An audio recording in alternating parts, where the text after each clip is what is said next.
أعوذ بالله من الشيطان الرجيم بسم الله الرحمن الرحيم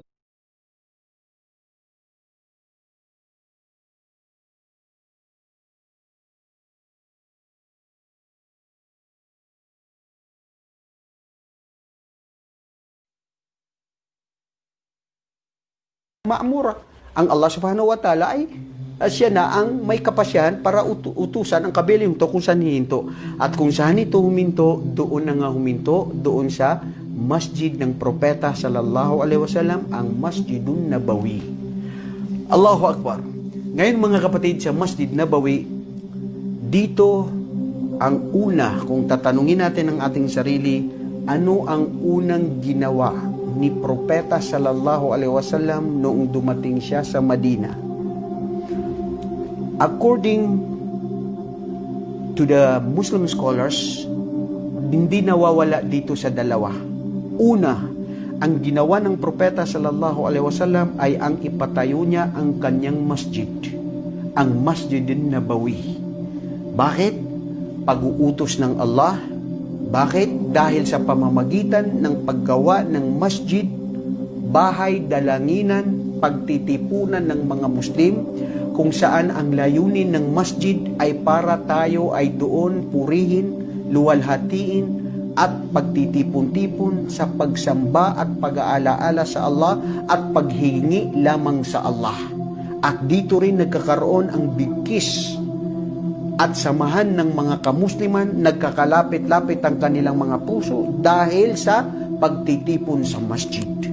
At hindi rin pwede na magiging matagumpay ang pamayanan ng kahit sino kung wala ang pagkakakilala, kung wala ang ugnayan at bigkis ng samahan ng kahit sino man. Dito, ang propeta nung nagawa ang masjid na ito, Allahu Akbar, ayon sa kitab na Rahikul Maktum, kung saan si propeta sallallahu alaihi wasallam nakituloy at siya rin mismo ay gumawa at tumutulong sa paggawa ng kanyang masjid. Siya ang leader, siya ang nabi. Nag-uutos ba siya, bro? Hindi siya nag-uutos. Siya mismo. At nung ito ay nakita ng mga taga-Ansar at ng mga Muhajirin, ayon sa kanilang tula, sa pagtutula nila sa Arabic, ano pa ang buhay dito sa saysay ng mundong ito kung hindi natin gampanan ang pagsagawa ng kabutihan, at mismo si propeta kung saan nandoon sa kanya nakikita ang paggawa at pasigasig na paggawa ng masjid. Mga kapatid, ang aral dito, kung ikaw gusto mo ang isang pamayanan, ang pamilya mo, kahit sino na gusto mo gawin na ito ay maging ganun sila, unahin mo sarili mo. Ikaw mismo ang magsalita, ikaw mismo ang magsagawa. So, wika nga, sabi nga nila is, action speaks louder than words. Hindi ba? Mismo si propeta nakita na nila, at nung nakita ito, lalo pa silang nagsigasig, halos lahat sila tumulong sa paggawa ng masjid na ito, hanggat nung ito ay nangyari na mga kapatid, at nung sila ay dumating sa Madina, subhanallah, ang Madina ang pangalan niya Yatrib. Ang ibig sabihin ng Yatrib, mga kapatid, ay hindi panatilian na ang lugar na ito ay laging may dulot na sakit na epekto na bunga nito. Dahil kung isipin nyo, dumating sila sa Madina, nagkasakit si Abu Bakar Siddiq radiyallahu anhu, at nagkasakit din si Bilal ibn Rabah. Dahil daw ang Madina, mga kapatid, ito yung lugar sa tindi ng init niya. May mga tao rito na kilala ang Madina na pag napunta ka rito ay nagkakasakit kaagad. At minsan doon na natutuluyan, kung ito ay kagustuhan ng Allah na mamatay ka, doon ka na rin namamatay. So kinatatakutan ng Madina. Walang gustong pumunta minsan sa Madina. Pero nung dumating si Propeta sallallahu alaihi wasallam, kung saan nag-awitan ng mga kababaihan, Tala'ala badru alayna, sumikat sa amin ang liwanag ng buwan dito sa baybayin ng lugar ng Wadi Tala'ala badru alayna. dito sa Wadi na Badia doon sa Madina na kung saan dumating ang liwanag. Sinong liwanag? Si Propeta sallallahu alaihi wasallam. Kaya noon, isa rin na makukuha natin dito na aral ay nung dumating dahil sa barakah, dulot ni Propeta sallallahu alaihi wasallam, alam natin to, pinili siya ng Allah, magbibigay siya ng diwa, ng kapanatagan, katahimikan, at barakah na dulot niya. Ang Madina na ito, nung dumating si Propeta, ay nawala na ang sakit na dinudulot ng mga tao na napupunta sa Madina. Isang gabi, si Propeta sallallahu alaihi wasallam ay napanaginipan niya annahu ra'a fi manamihi imra'atun sauda al-khabitha kharajat ila Juhfa. Si Propeta sallallahu alaihi wasallam nakita niya sa kanyang panaginip isang gabi ang babaeng maitim na matanda na papalayo at lumabas na ng Madina at papunta siya ng Juhfa. Yun, sabi ng Propeta sallallahu alaihi wasallam, maging mapayapa na kayo lahat ng ito dahil baraka ang dulot ng Propeta sa pagdating sa Madina dahil nawala na ang sakit na nandoon sa Madina dahil yun na nga yung babaeng yun na nakita ni Propeta sallallahu alaihi wasallam ayon sa mga pag-iinterpreta ng mga pantas. Ngayon mga kapatid, sa Madina, ang Propeta sallallahu alaihi wasallam bana Masjid An-Nabawi. Nung ito ay gawinan niya, pangalawang ginawa ng Propeta sallallahu alaihi wasallam ay ang al-muwakha bainal muhajirina wal ansar. Ang pagkakapatiran ng mga taga-Madina at ang mga dayo. Dayo saan? Mula sa Makkah. Hindi ba? Sila yung dayo galing they are strangers, okay? Dumating sila sa Madina at ang Propeta sallallahu alaihi wasallam bukod sa paggawa ng masjid ay pinagkaibigan niya ang mga Ansar at ang mga Madina, kung saan si Hamza pinagkaibigan niya kay Zaid, at kung saan ang isa rin sa mga hindi makalimutan sa kasaysayan ng Propeta sallallahu alaihi wasallam, pinagtipon-tipon, ito ikaw, pinagkakaibigan niya. Ang isa sa hindi rito makalimutan sa tarikh ay ang pagkakaibigan ni Sa'ad ibn Rabi'a al-Ansari, na isang mayaman sa taga-Madina, na mayroon siyang 2 asawa at mayroon siyang bahay at mayroon siyang tajiran, mayroon din siyang business. Ngayon, akha Rasulullah sallallahu alaihi wasallam Sa'ad ibn Rabi al-Ansari ila Abdurrahman ibn Auf. Pinagkaibigan niya ito. Ngayon, dahil dito natin makikita ang tunay na pagmamahalan, respeto, wa yu'thiruna ala anfusihim walau kana bihim khasasa. Tingnan nyo ang mga tunay na magkakapatiran, nagmamahalan sa Islam, mismo mas nauuna ang pagmamahal sa kapwa na kaibigan na Muslim kaysa mismo sa sarili nila. Itong si Sa'ad bin Rabi, sinabi niya, o aking matalik na kaibigan, pinagkaibigan, binigkis ng Allah subhanahu wa ta'ala ang ating pagkakapatiran. Ngayon, dito ka na tumira sa aking bahay, hahatiin natin ang bahay ko. At mayroon din akong mga kalawak, mayroon din akong mga business na kung saan ahatiin ko rin ito para sa iyo. Dahil ang kayo ng mga taga-muhajirin na galing sa lugar ng Makkah, napunta kayo rito, walang-wala. Tumakas lang kayo. Kung baga, pwede nating sabihin ng mga bakwit ba? Ha?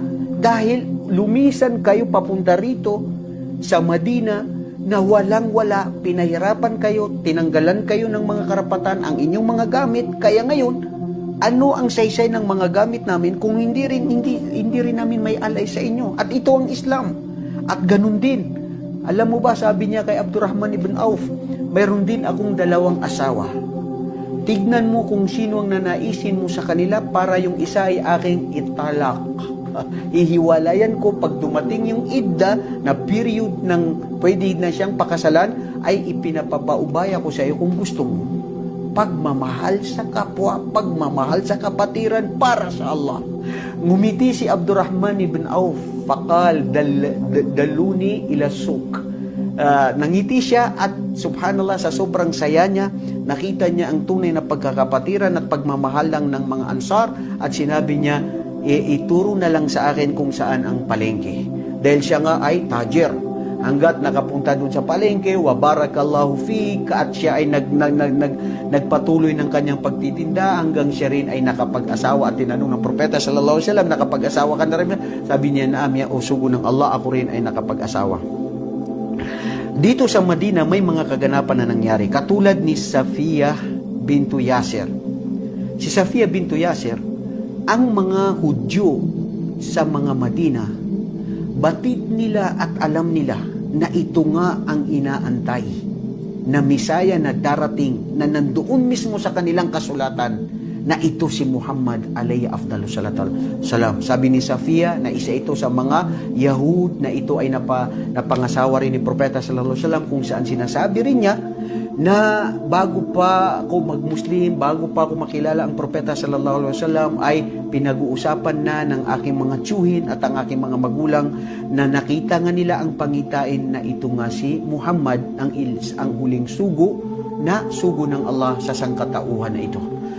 Pero ganun pa man mga kapatid, napapabalitaan nila doon sa Makkah, nakita doon sa isang mga sahaba ng mga na hindi pa gaanong tumanggap sa Islam, pero balak pa lang dahil sumusuporta na sa Islam, at nandoon na sila at gusto nilang magtawaf sa Makkah dahil ito ay kaugalian na, dahil si Propeta Ibrahim at ang kanyang anak na si Ismail na pinagawa ito bilang kultura, tradisyon at bilang ritual ng kahit sinong pamunta roon ay para ito magtawaf, ipinatigil na rin ni Abu Jahal at 10 ng kanyang mga kasama ang pagtatawaf sa Madina dahil pagtatawaf sa Makkah, sa Baitullah, dahil kinontrol na nila at tumindi ang parusa sa kahit sinong Muslim na nalalaman nila na nandoon pa rin, ay lalo pa nila itong pinapahirapan, binibilanggo at sinasaktan. Samantala ang mga makikita mo ang mga Hudyo dito sa Madina na wala rin silang magawa sa oras na yun, maliban na lamang sa ito ay nagmumutawi lamang sa kanilang mga dila at bibig na paniniwala nila na mayroong ang propeta na darating na ito si Propeta Muhammad. Pero ganun pa man ay hindi nila kailanman sila ay naniniwala para tanggapin ito, dahil mga kapatid, sinasabi ko, ang pagtanggap sa Islam ay mula sa Allah. فَمَنْ يُرِدِ اللَّهُ أَنْ يَهْدِيَهُ يَشْرَحْ صَدْرَهُ لِلْإِسْلَامِ. Ang sino mang nanaisin ng Allah sa kanilang puso na para ito ay tanggapin ng Islam, bubuksan sa kanila ang pag-unawa at sa kanilang mga puso ang pagtanggap ng Islam. Biyaya sa sino man, sa mga tao na sila ay tumanggap sa Islam, dahil ito ay mula sa Allah. Ganun din ang mga Hudyo, alam na nila, batid na nila na propeta na nga ito, at ayaw pa rin nila tumanggap. At kung tutunghayan natin, makikita natin mismo tiyuhin ni Propeta sallallahu alaihi wasallam na si Abu Talib, nag-aruga sa kanya, nagpalaki sa kanya, pero hindi tumanggap sa Islam. Subhanallah, Allahu Akbar, alhamdulillahilladzi hadana lil Islam. Mga kapatid, panatilihin natin, hilingin natin sa Allah subhanahu wa ta'ala na tayo ay maging ganap na Muslim at manatili hanggang dumating sa atin ang kamatayan na masabi natin ang La ilaha illallah. Ngayon, dito na dumating ang pamayanan ng kamusliman sa Madina. Pinagkakilala na ng Propeta sallallahu alaihi wasallam ang mga Ansar at ang mga Al-Ansar at ang mga Muhajirin. Gumawa sila ng mga ugnayan at pagmamahalan, at unti-unti ang Islam sa Madina ay maluwag dahil mapayapa na ito ay kanilang tinuturo at pinapakinggan at tinatanggap. Pinagkasunduan ni Propeta sallallahu alaihi wasallam 10 ng mga Hudyo sa kanilang pagtitipon, na minsan nagtipon sila sa Madina, ay ang kanilang ano ba tawag dito? Yung usapin na mayroon silang mutual understanding, na ang mutual understanding ng mga ito is la ikraha fid din, there is no compulsion in religion.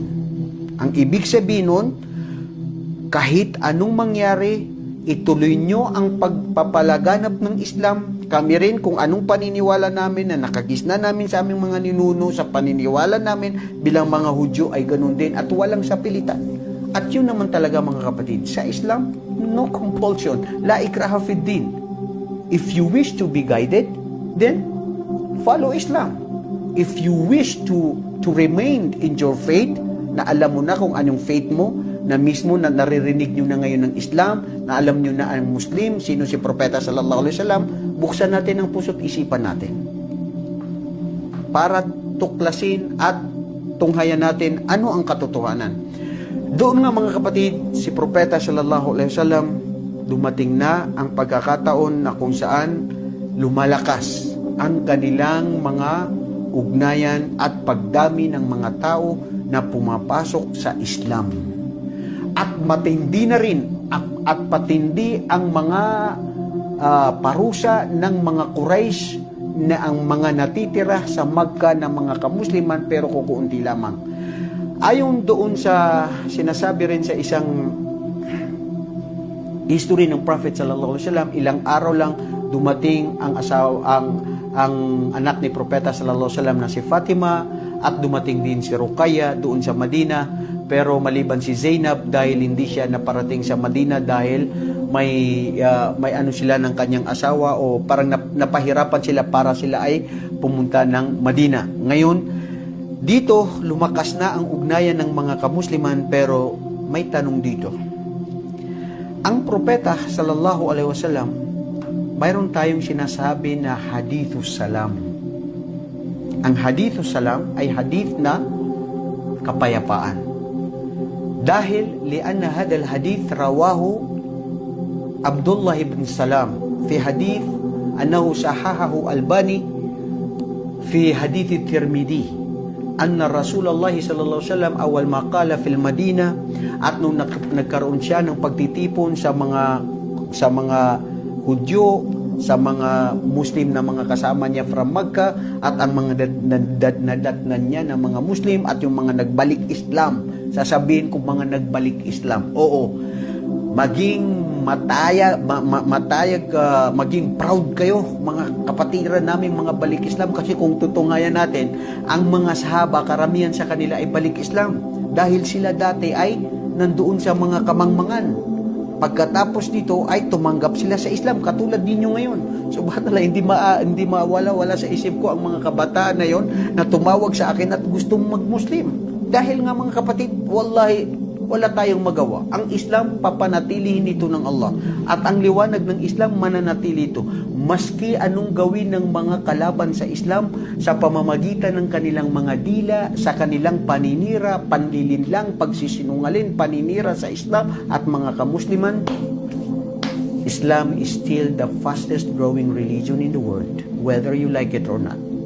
Kaya mag-isip-isip ka na, kabayan, kapatid, sister, kapatid sa anak ni Adan, dahil ang pagkakapatiran na tunay na pagkakapatiran ay sa Islam. Pero pwede namin kayong tawaging kapatid, kapatiran. Ang aming intensyon ay kapatiran sa Adan, kasi lahat tayo ay nanggaling kay Adan.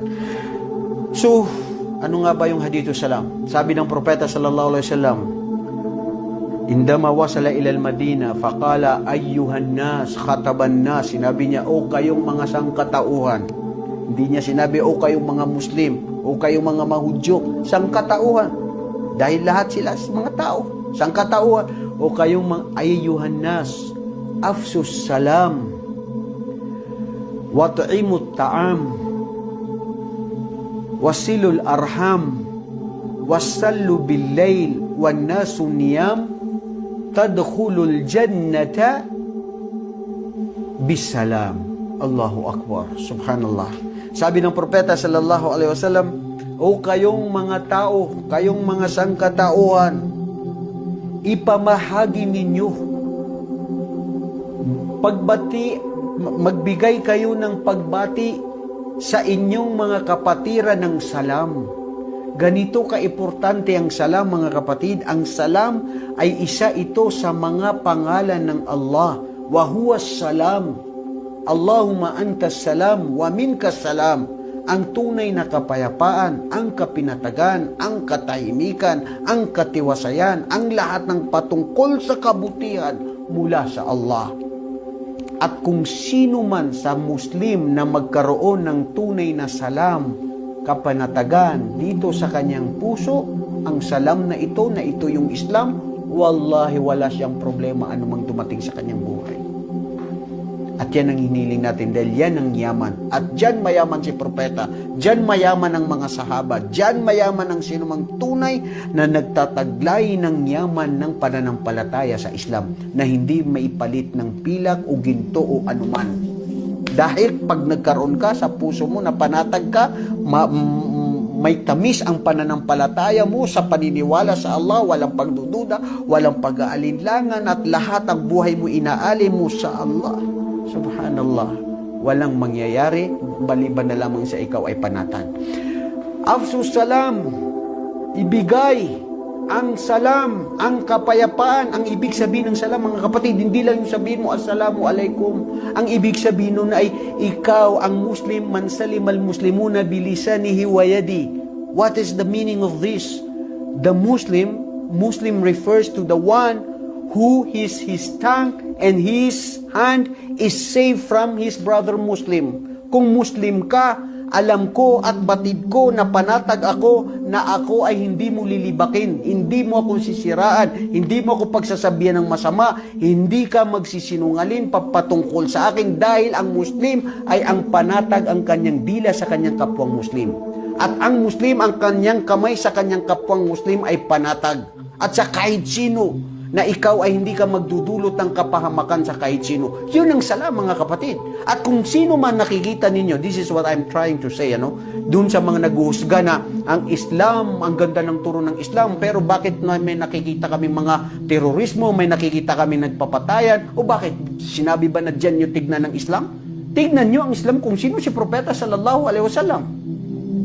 What is the doctrine and what is the teachings of Islam? What Allah says in the Holy Quran. What are the teachings in hadith of the Prophet Muhammad sallallahu alaihi wasallam? Li'annahu huwa qudwatuna. Do not look Islam upon its followers. Look and read and search what is Islam is all about. Its doctrine and its teachings. Doon mo makikita. Saka ka maghusga. At wallahi, sa mga nakikita ko, sa mga na-experience ko, sa iba't ibang tao na nakasalabuha ko, na binigyan ng Allah ng tamang pag-iisip at pag-uunawa, binuksan sa kanila ang pagtanggap ng Islam. Ito ang religion na very logical. Ito yung religion na very practical. Ito yung religion na totoo. Pag hindi mo kaya, hindi pinag-uutos sa'yo. Magbigay ka ng zakah, hindi mo kaya, di ba? Huwag ka magbigay ng zakah. Wajib pumunta sa masjid. May sakit ka, huwag ka pumunta sa masjid. Mayroon kang COVID-19, huwag ka pumunta sa masjid. Punta ka, diyan ka lang sa bahay. Li'anna la darara wala dirara fil Islam. Ang Muslim, ang Islam, ay hindi tayo nagpapahamak at huwag kang magpahamak sa iba. So you see, sabi ng Propeta sallallahu alaihi wasallam, afsus salam, ibig sabihin nito ay ang katuruan ng Islam. Maging mapanatag kayo, maging mabuti kayo, maging respeto kayo, pagmahalin nyo ang inyong mga kapwa, baski sila'y Kristiyano at Hudyo, manatili kayo na mabuti ang inyong pakikitungo sa kanila. Sa pamamagitan na huwag nyong kunin ang kanilang huwag magdanak ng dugo ang kanilang mga kayabanan. Ito po ang Islam. Huwag natin tignan kung sino yung nag-aaway dun sa Mindanao, tapos sasabihin nyo lahat ng mga Muslim, sim-sim sawa-sawa. No! Kamay mo nga, nakikita mo, iba, iba-iba. Yung kambal, galing mismo sa same imprayo, magkatulad ba sila? Hindi po, pero alhamdulillah, ito yung Islam po. Dito natin titignan kung anong tunay na turo nito. Afsus salam, wat'imut ta'am, Allahu Akbar. Magpakain kayo, magbigay kayo ng pagkain. Look at the teachings of Islam, mga kapatid. Kung ikaw meron ka, dahil alam ng propeta, mga muhajirin galing sa malayong lugar at mga ansar, magbigay kayo ng salam, magpakain kayo, tumanggap kayo ng bisita. Ang sabi ng propeta sallallahu alaihi wasallam, man kana yu'minu billahi wal yawmil akhir falyukrim dayfa. Ang sino mang naniwala sa Allah at sa araw ng paghukom ay pakitunguhan ng mabuti ang kanyang bisita. Ang pagbibigay ng pagkain, mga kapatid, Isa ito sa pinakamabuti na pag-uugali sa Islam na pag ginawa mo to, ay bibigyan ka ng maraming pagpapala at gantimpala ng Allah subhanahu wa ta'ala. Kung ang isang babae nga nakapasok siya sa paraiso dahil lang doon sa pagpapainom niya sa isang aso, na mamamatay na. Hayop yun yung pinainom niya. Yun ang naging dahilan para makapasok sa paraiso. Ikaw pa kaya kung ang pakainin mo, kamag-anak mo, kapwa mo, Muslim o anumang tao, na sila'y nagugutom at sila'y nangangailangan, ito yung mga kasama sa mga sadaqatun jariyah. Look at the beauties and the teachings of Islam. Kung dito natin makikita talaga kung anong tunay na turo nito sa sambayanan. At ngayon, sinabi ng Propeta sallallahu alaihi wasallam, afsus salam wa ta'imut ta'am wasilul arham. Sa isang hadith hindi ito nabanggit, pero isang hadith nabanggit ito na wasilul arham, ibig sabihin ang bigkis ng ugnayan ng magkakamag-anak ay kailangan ito ay tibayin. Bakit? Dahil may mga sa oras na yun, may mga taga Madina na may mga kamag-anak sila sa Makkah. At para makilala mo yung kamag-anak mo, bikisin mo, makipag-ugnayan ka sa kanila. Wallahi mga kapatid, ang pakikipag-ugnayan sa mga kamag-anak kung minsan dito rin tayo sinusubukan ng Allah na may mga kamag-anak tayo na pasaway, may mga kamag-anak tayo na mapanlinlang, may mga kamag-anak tayo na ang iniisip ng nila ay ang sarili nila at kunin nila kung ano yung mayroon ka at kahit anong mangyari wala silang pakialam. Waliyaudu billah, ang tunay na Muslim at mananampalataya ay ang wag mo kunin ang hindi sa'yo. So ang punto rito, pinagbabawalan tayo na ang ating ugnayan sa ating mga kamag-anak ay putulin ang kanilang pag-uugnayan sa kanila, kaya kailangan ituloy-tuloy lang dahil ang sinabi ng Propeta sallallahu alaihi wasallam, qati'ur rahim la yadkhul janna, ang sinumang putulin niya ang ugnayan niya sa kanyang kapatira, sa kanyang mga kamag-anak ay ito ay hindi papapasukin sa paraiso. Ang sinumang patuloy ang bikis at pagmamahal at respeto ugnayan niya sa kanyang mga kamag-anak, lalo ng kanyang mga magulang, mga kapatid, lahat ng kamag-anak niya, ang punto rito ay lalo pang bibigyan siya ng Allah ng maraming mga pagpapala at biyaya. Bilang panghuli sa hadith na yan mga kapatid, anong sinabi ng Propeta sallallahu alaihi wasallam? Wasallu bilayl wan nasu niyam. Magpatira kayo, magdasal kayo ng gabi na kung saan ang mga tao ay tulog. Dahil pag ang mga itong apat na ito na ginawa ninyo, tadkhulul jannata bisalam. Papasok kayo sa paraiso na may tunay na kapanatagan at katahimikan at tunay na tagumpay. Tatanggapin kayo ng Allah sa kanyang paraiso dahil sa pagsagawa ng mga ito. Ito yung unang hadith na nasabi ng Propeta sallallahu alaihi wasallam, ang pagdarasal sa gabi na kung saan tahajjud, nakikipag-usap ka sa Allah, tulog lahat ang mga tao, anong daing mo, anong problema mo, makiusap ka sa iyong Panginoon na hindi natutulog at siya ay nakakarinig at alam niya, batid niya anumang mga problema mo, darating ang kanyang tulong. Mga kapatid, anong sumunod sa nangyari? Inshallah, ito ang ating tutunghayan sa susunod na linggo. Inshallah, wa jazakumullahu khairan, barakallahu fikum. Subhanakallahumma wa bihamdika astaghfiruka wa atubu ilaik. Assalamualaikum warahmatullahi wabarakatuh.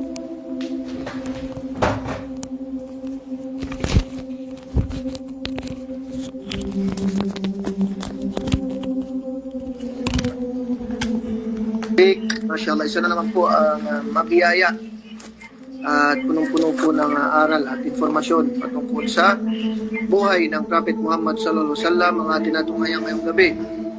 Mashallah, sa mga brothers and sisters na may mga katanungan po ay huwag mahihiya pong mag-chat, mag-message sa ating in-call message or magsabi lamang sa mga nais magbukas ng kanilang mic.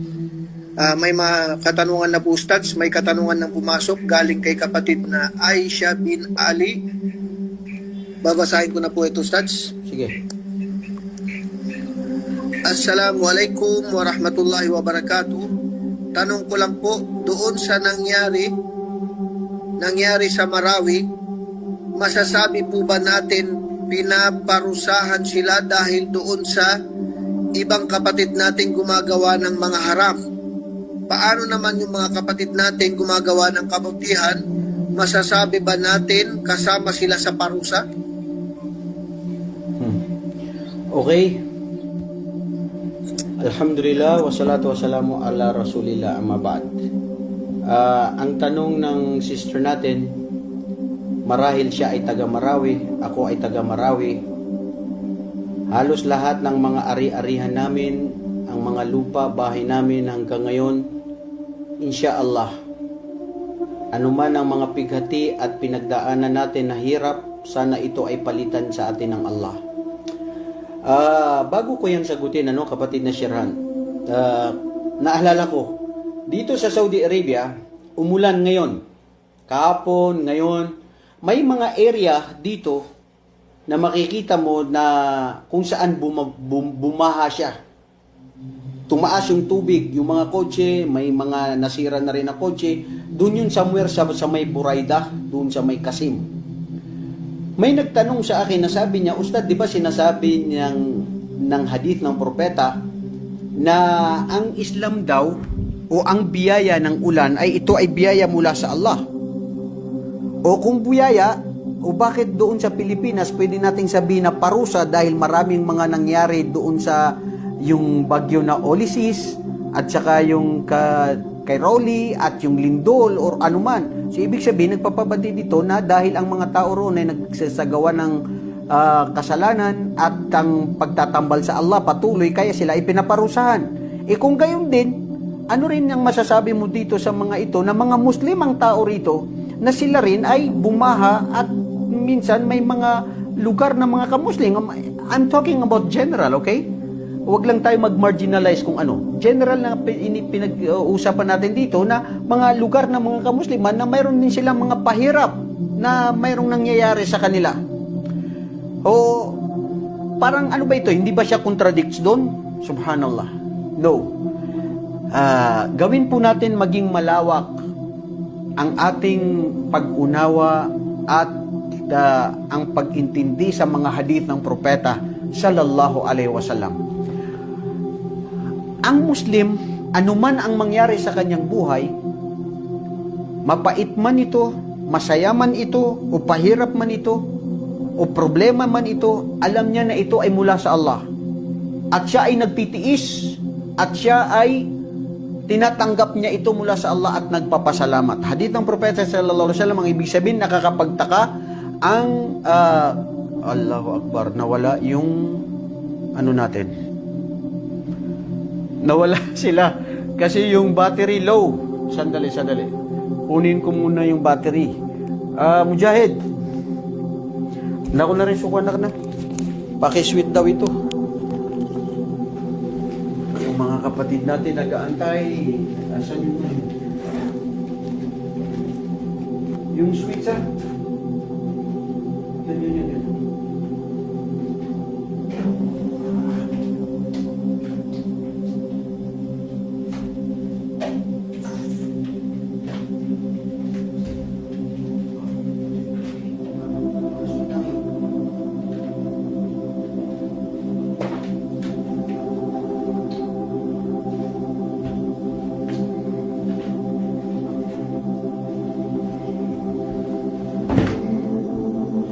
Naiwan natin yung mga kapatid natin doon.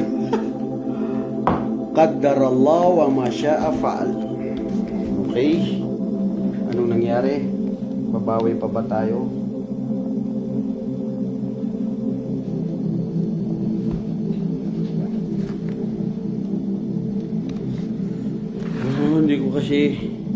Hindi ko nakita. At dapat chini-check muna siya. Allahu Akbar. So, yung mga kapatid natin na patuloy na nandyan, nanonood, at ang usapin patungkol ngayon ay mga question and answer portion. Gantimpalan kayo ng Allah sa inyong sa inyong patuloy na panunood, patungkol sa talambuhay ng mahal nating propeta Muhammad alayhi afdalus salatu wasalam. Tignan natin, check natin kung makikita pa natin itong mga kapatid natin na nandito sa online na sila ay hindi ko alam anong nangyari. Ayan, pwede na palang pumasok. Return